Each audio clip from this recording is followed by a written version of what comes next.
This is set 10323, the Pac-Man arcade.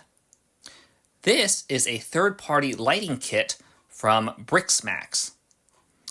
I have seen plenty of ads and listings for these kinds of things, but I would not have bought one myself.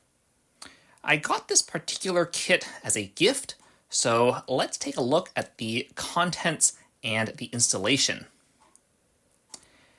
Everything comes in a surprisingly sturdy box, which does not have much information on it.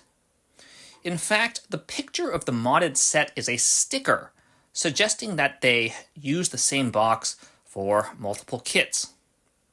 Also, I've already opened this box before, so this isn't really a proper unboxing. We mostly get opaque bags, but they do have descriptive labels. Most of the bags contain supporting hardware, while clear plastic boxes contain most of the actual light elements. They also include a manual, a warranty card, and some kind of quick start guide. We don't get a great picture of the completed installation since the image on the box sticker and the image on the manual are both very small. The manual itself looks very cluttered, but partly because it goes into a lot of detail. Perhaps too much detail.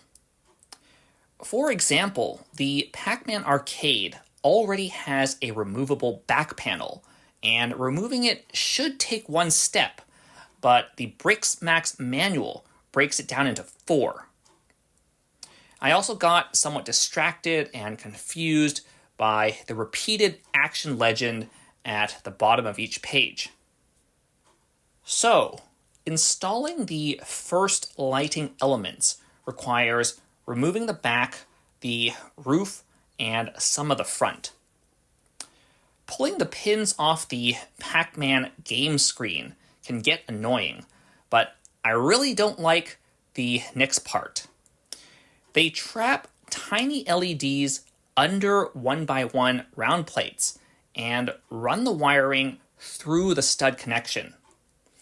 This feels extremely tight, and I did not want to press the plates down all the way for fear of severing the tiny wires.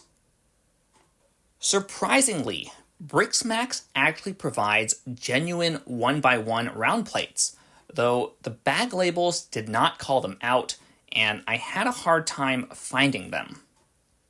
The second lighting elements run down the inner walls of the cabinet.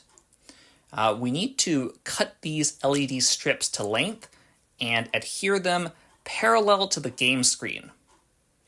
I found these difficult to align and apply, and the right strip appears to interfere with one of the buttons.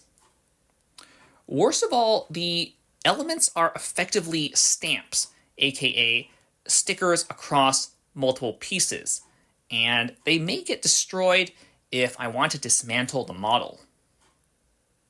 The third lighting elements hide under the front edge of the cabinet roof.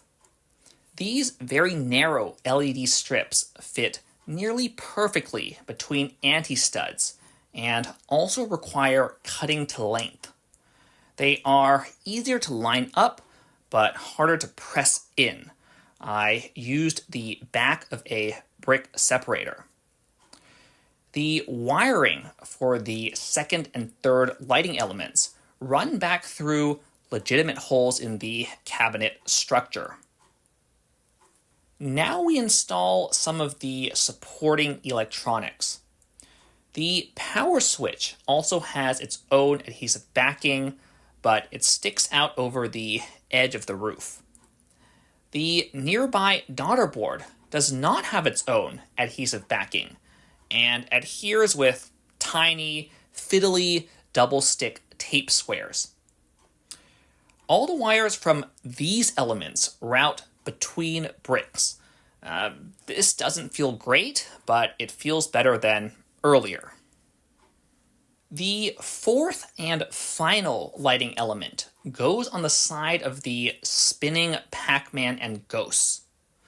This assembly rests on top of the cabinet and can be removed, and the daughter board allows the lighting element to be disconnected from the cabinet as well.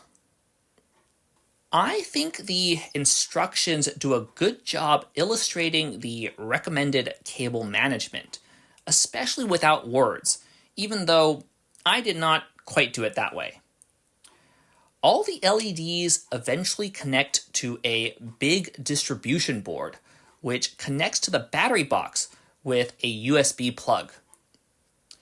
The thin wires feel especially fragile coming from the relatively massive connector, but I actually like the option of powering the lights from a battery pack or a USB wall wart. I ultimately ran the model off of our Christmas tree timer. So the Brix Max kit costs $40. Is it worth it? Perhaps if you have a good way to power and display the model and you don't want to take it apart. Do realize that the electronics themselves probably cost very little, and you're mostly paying for the IP, like the design and the manual and the labor to put the kit together. I also don't like some of the installation techniques, but the lights do look good in the end. I had actually been thinking about custom lighting for trains as well, so perhaps I'll look at this sort of thing more in the future. On that note, this is the end of the video. Please consider subscribing if you like what we do, and have a nice day.